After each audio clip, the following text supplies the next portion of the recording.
para kayo so, bago kayo lumagay sa tahimik, na-anticipate nyo rin ba?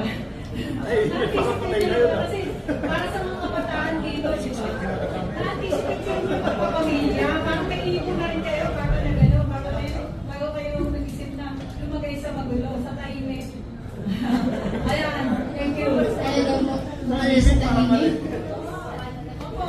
Meron ba kayong paghahanda, preparasyon, bago iba kasi sugod lang eh. Di ba? Actually, Bago daw magpakasal, anong mga hinanda nyo, di ba? actually, di naman talaga kami prepared. From the first place, hindi po kami prepared. But life will teach you learn lessons na talagang doon ko talaga matututunan, ipapush mo yung sarili mo to be prepared sa mga bagay-bagay. So yun, hindi